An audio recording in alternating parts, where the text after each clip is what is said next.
नमस्कार दोस्तों, हम फिर से लेकर आ चुके हैं आप लोगों के लिए सुबह की सभी ताज़ा और बड़ी खबरें।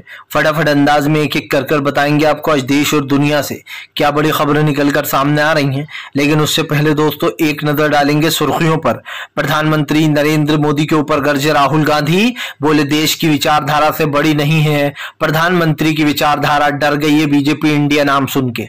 वहीं पर अगली बड़ी खबर में हम आपको बताएंगे दोस्तों, बीजेपी ने खोला इंडिया नाम के खिलाफ मोर्चा। बीजेपी के नेताओं के अजीब और गरीब बयान, हेमंत विश्वकर्मा को लोगों ने सोशल मीडिया पर जमकर किया ट्रोल। वहीं पर अगली बड़ी खबर में हम आपको बताएंगे दोस्तों, भाजपा की बौखलाहट पर भड़के अरविंद केजरीवाल, कर दिया अपना नया पोस्टर जारी। जी हां, हम है टीम इंडिया वाले। आपको बता दें अब केजरीवाल ने बीजेपी को जम के घेरा है। वहीं पर अगली बड़ी खबर में हम आपको बताएंगे, संजय रावत का बीजेपी के ऊपर बड़ा हमला। बोले आखिरकार प्रधानमंत्री जो इंडिया नाम का विरोध जता रहा है बीजेपी वाले, मेक इन इंडिया और शाइन इन इंडिया क्या था, इसके बारे में भी बताएंगे। वहीं पर अगली बड़ी खबर में हम आपको बताएंगे दोस्तों, जयराम रमेश की पीएम नरेंद्र मोदी को खुली चुनौती। बोले लाइव डिबेट कर ले प्रधानमंत्री मुझसे। जी हां, आपको बताते चले अब मणिपुर हिंसा और जो है यहाँ पर तमाम वो मुद्दों को उठाया जाएगा सीबीआई ईडी के। बताएंगे संसद में क्यों होगा हंगामा। वहीं पर अगली बड़ी खबर में हम आपको बताएंगे, लल्लन सिंह बोले नीतीश कुमार नहीं है इंडिया नाम से नाराज, बीजेपी और गोदी मीडिया मिलकर फैला रही है झूठ। बताएंगे क्यों गोदी मीडिया को भी आड़े हाथ ले लिया लल्लन सिंह ने। वहीं पर अगली बड़ी खबर में हम आपको बताएंगे दोस्तों, दरअसल आपको बताते चले प्रमोद तिवारी का प्रधानमंत्री नरेंद्र मोदी के ऊपर बड़ा हमला। बोले प्रधानमंत्री इंडिया नाम से ही डर गए हैं क्योंकि देश की जनता इंडिया को चुनेगी। वहीं पर अगली बड़ी खबर में हम आपको बताएंगे दोस्तों, बीजेपी की खुली पोल, एक तरफ कर रहे हैं इंडिया नाम का विरोध, दूसरी तरफ बीजेपी के ट्विटर हैंडल अकाउंट पे लिखा है दोस्तों, आप समझिए बीजेपी फॉर इंडिया। बताएंगे अब क्यों फंस गई बीजेपी खुद ही। वहीं पर पप्पू यादव हुए दोस्तों, आपको बताते चले बीजेपी पर गुस्सा। बोले बिल्कुल सही नाम चुना है तमाम विपक्षों ने। आपको बता दें पप्पू यादव ने कहा कि हमारी भी दिली इच्छा है कि हम गठबंधन का हिस्सा बने। बताएंगे क्या कुछ बोला है पप्पू यादव ने। तो तमाम खबरें फटाफट अंदाज में देंगे, एक एक कर कर देंगे। फिलहाल खैर चलिए बढ़ते हैं सबसे पहली और सबसे बड़ी खबर की ओर। दरअसल दोस्तों आपको बताते चले, भारतीय जनता पार्टी में बौखलाहट, इंडिया नाम के खिलाफ बीजेपी ने खोला मोर्चा। आपको बताते चले दोस्तों, कल जब नाम सामने आया कि आखिरकार गठबंधन का नाम क्या होगा, अब तक तो गोदी मीडिया और तमाम लोग ये उड़ा रहे थे कि अब नाम जो है एनडीए वर्सेस पीडीए होगा। लेकिन राहुल गांधी के सजेशन के बाद ममता बनर्जी ने राहुल गांधी के फैसले पर मोहर लगा दी। आपको बताते चले, राहुल गांधी ने पहले यह नाम ममता बनर्जी को बताया था, जिसके बाद ममता बनर्जी ने कहा कि यह नाम बिल्कुल सही है और उन्होंने सबसे आग्रह किया कि अब यही नाम होगा। आपको बता दें इंडिया नाम चुनने के बाद लोगों ने जमकर राहुल की तारीफ भी की, लेकिन अब बीजेपी में सकपकाहट बढ़ गई है। बीजेपी कह रही है कि इनका इंडिया है, इंडिया अंग्रेजों का था, हमारा तो भारत है। लेकिन दोस्तों बीजेपी का ये कहना था और उसके बाद ट्विटर पर बाढ़ आ गई। बीजेपी के नेताओं को लोगों ने जमकर घेरा और बीजेपी की एक एक काली करतूत बता दी। लोगों ने कहा कि अगर इंडिया नाम, आप समझिए दोस्तों, इंडिया नाम हमारे बहुत सारे लोग ऐसे हैं जो भारत नहीं कहते, हम इंडिया कहते हैं हम लोग, बहुत सारे लोग। क्योंकि बीजेपी दोस्तों भारत पर राजनीति करने लगी है कि हमारा देश तो भारत है। भाई भारत और इंडिया में क्या फर्क है, पहली बात तो ये हुई। दूसरी बात दोस्तों कि बीजेपी ने अपने ट्विटर हैंडल अकाउंट पे क्या लिख रखा है, आप समझिए बीजेपी फॉर इंडिया। जब खुद ही ने इंडिया लिख रखा है तो फिर दूसरों के ये कहने पर कि इंडिया तो अंग्रेजों का नाम था, अब आप समझ सकते हैं कि जब खुद लिख रहे हैं बीजेपी फॉर इंडिया तो उनको कोई प्रॉब्लम नहीं है। लेकिन जब विपक्ष इंडिया अपने पूरे गठबंधन का नाम रख दिया तो बीजेपी में सकपकाहट बढ़ गई, बौखलाहट बढ़ गई। बीजेपी समझ चुकी है कि इंडिया टीम इनको हरा देगी। जाहिर सी बात है जो तमाम 26 संगठनों का गठबंधन बना है उससे बीजेपी दोस्तों बहुत ज्यादा डर गई है। कल प्रधानमंत्री जिस तरीके से बीजेपी के ऊपर हमलावर हुए कांग्रेस के ऊपर, उससे ये साफ दिख गया कि दरअसल बीजेपी कांग्रेस से बहुत डरी हुई है और वो ये अच्छे से समझ चुकी है कि फिलहाल आने वाले समय में बीजेपी का पत्ता कटने वाला है। फिलहाल चलिए बढ़ते हैं एक और अगली बिग ब्रेकिंग की तरफ। बता दोस्तों अगली जो बड़ी खबर निकल कर आ रही है, केजरीवाल का पोस्टर जारी होते से ही भाजपाइयों ने केजरीवाल को घेरा। दरअसल आपको बताते चले दोस्तों, केजरीवाल ने बीजेपी को और तीखी मिर्ची लगा दी है। दरअसल आपको बता दें, जब किसी को कट जाता है, उसको मिर्ची लग जाए तो और ज्यादा जलन पड़ती है। बस वही केजरीवाल ने काम कर दिया है। केजरीवाल ने मीटिंग से लौटते से ही एक नया पोस्टर जारी किया है। उस पर लिखा है, हम है टीम इंडिया वाले। आपको बता दें, केजरीवाल के हाथों में झंडा दिखाई दे रहा है और केजरीवाल इस झंडे को लेकर चल रहा है। जिसके बाद ये केजरीवाल का पोस्टर देखते ही देखते सोशल मीडिया पर वायरल हो गया। लोगों ने कहा कि तमाम विपक्ष पार्टी, खास करके कांग्रेस और आप में जो मतभेद था वो कल पूरी तरीके से खत्म हो गया। खास करके इस मतभेद की एक सबसे बड़ी वजह यह भी रही दोस्तों कि केजरीवाल को समझ में आ गया था कि कांग्रेस ने पहले ही मन बना लिया था कि वो उनके अध्यादेश के खिलाफ उनका ही साथ देगी, क्योंकि जाहिर सी बात है जो पोस्टर सड़कों पर लगे थे केजरीवाल के, वो एक दिन में छपना, 2 दिन में छपना नामुमकिन है। केजरीवाल के पोस्टर भी सबके साथ छपवाए गए थे क्योंकि कांग्रेस को पता था कि वो केजरीवाल का साथ देगी, और यही कारण है जो केजरीवाल ने भी अपने मन से सब कुछ साफ कर दिया। और कांग्रेस ने भी कल राहुल गांधी, केजरीवाल ने हाथ भी मिलाया और केजरीवाल ने वहां की कर्नाटक सरकार की तारीफ भी की, जिसके बाद ये साफ हो गया कि अब केजरीवाल ने एक तरीके से ऑफिशियल कर दिया है कि वो टीम इंडिया है। यही नहीं, केजरीवाल ने बीजेपी के ऊपर हमला बोलते हुए कहा कि जो लोग इंडिया नाम पर विवाद कर रहे हैं वो लोग पहले अब जरा ये बताएं कि मैं के जो आपको याद होगा दोस्तों, अटल बिहारी वाजपेयी साहब, उनके समय में उन्होंने एक नाम दिया था शाइन इंडिया।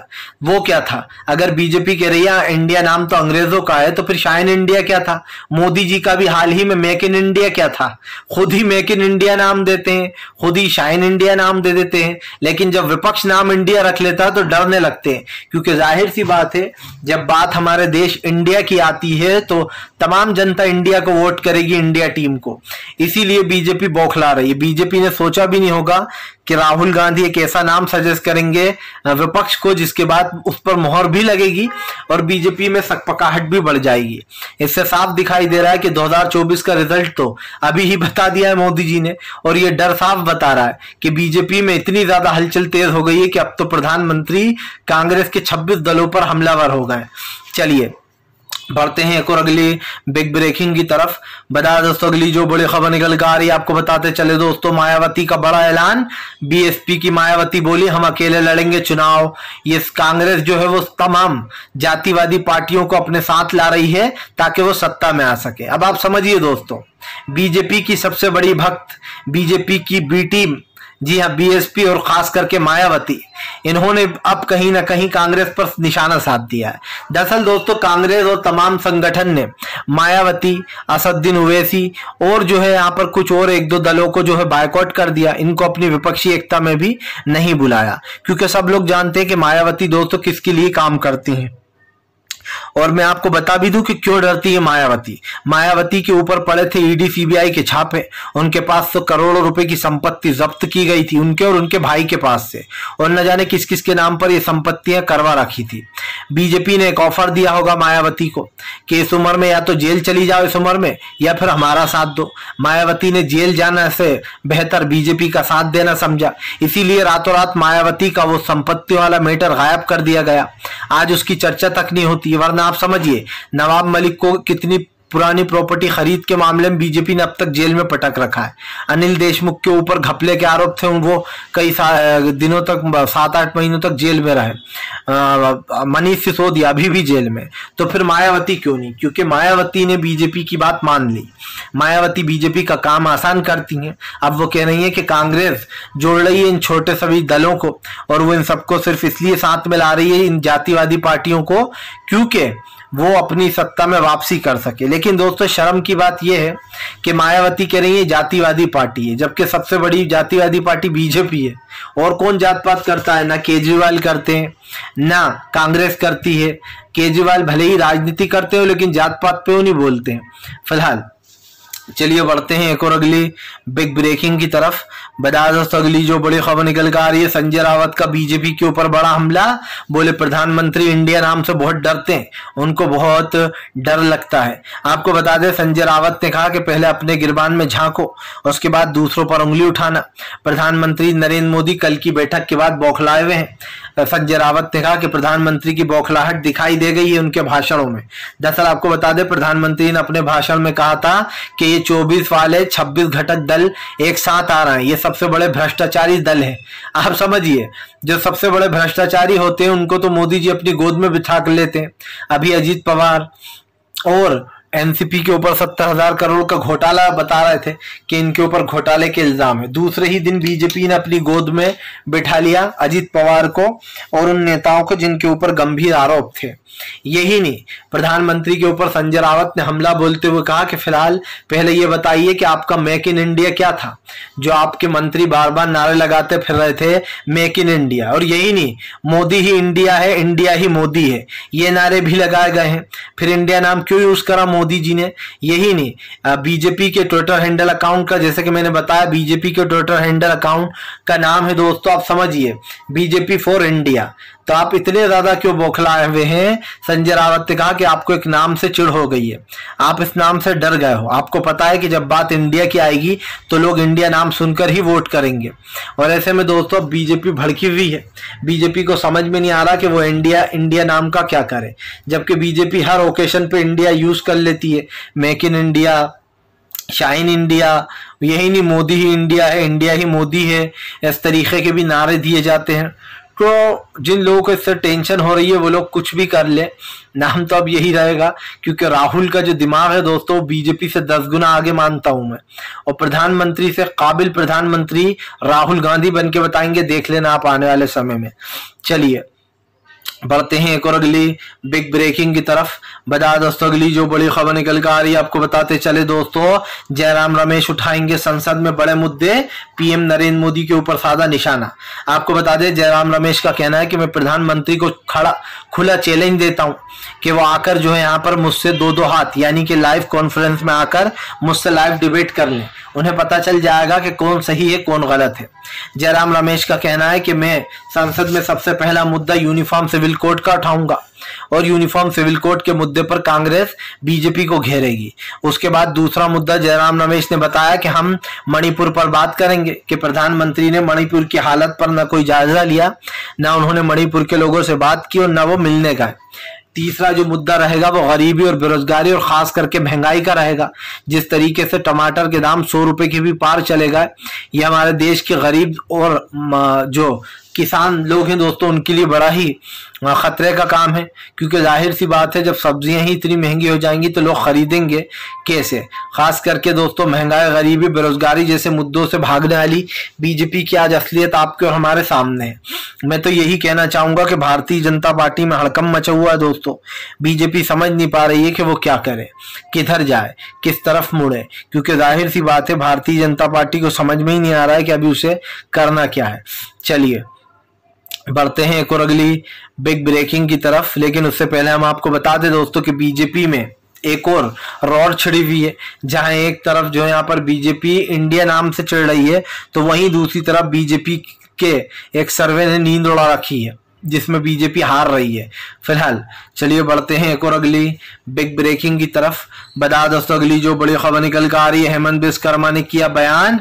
हेमंत विश्वकर्मा ने लिखा कि फिलहाल जो इंडिया नाम है वो जो है वो अंग्रेजों का नाम है और हम इंडिया नाम वालों को नहीं मानते। ये तमाम जो घटक दल एक साथ आए हैं 26 दल, ये सब के सब लोग देश विरोधी हैं, अंग्रेजों के समर्थक हैं। ये किसने कहा है दोस्तों? ये बीजेपी के नेताओं ने कहा है। और यही नहीं दोस्तों, हेमंत विश्वकर्मा की ने लिख दिया, इस तरीके का बयान दे दिया, तो लोगों ने हेमंत विश्वकर्मा को न सिर्फ अभद्र भाषा का यूज किया बल्कि हेमंत विश्वकर्मा को जमकर घेरा। दरअसल आपको बताते चले, हेमंत विश्वकर्मा के खुद के ट्विटर हैंडल अकाउंट पे लिखा था दोस्तों इंडिया, गुवाहाटी इंडिया। लेकिन हेमंत विश्वकर्मा को जब लोगों ने टारगेट करना शुरू किया और एक के बाद एक सवाल पूछना शुरू किया कि मेक इन इंडिया क्या था, शाइन इन इंडिया क्या था, अगर इंडिया अंग्रेजों का नाम है तो। यही नहीं दोस्तों, खुद हेमंत विश्वकर्मा के ट्विटर हैंडल अकाउंट पे लिखा था गुवाहाटी इंडिया। जिसके बाद हेमंत विश्वकर्मा ने बड़ी ही चालाकी से क्या करा कि जब इंसान दोस्तों किसी चीज का नाम एडिट करता है तो कुछ दिन के लिए, थोड़े दिन के लिए या फिर कभी कभी हमेशा के लिए भी नीचे वो नाम दिखाई देता है जो आपका पहले था ट्विटर हैंडल अकाउंट का। ऐसे ही हेमंत विश्वकर्मा का भी वो नाम दिखाई दे रहा था दोस्तों। अब हेमंत विश्वकर्मा ने अपने वो नाम के आगे क्या लिखा है जरा ये भी सुन लीजिए। उन्होंने लिखा है अपने नाम के आगे जो है यहाँ पर chief minister of Assam Bharat, आप समझ लीजिए। अब उन्होंने ये नाम लिख दिया chief minister Assam of Bharat, मतलब आप समझिए एकदम नाम बदल दिया। जबकि पहले क्या लिखा हुआ था, chief minister of Guwahati India.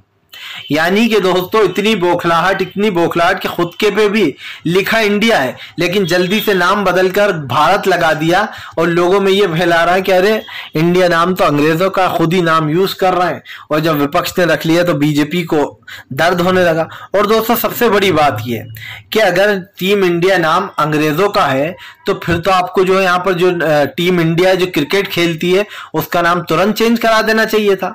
आपको उसका नाम टीम भारत रखवाना चाहिए था। पर भाई टीम इंडिया तो न जाने कब से सालों से हमारे देश के लिए खेल रही है, मेडल भी जीत के ला रही है।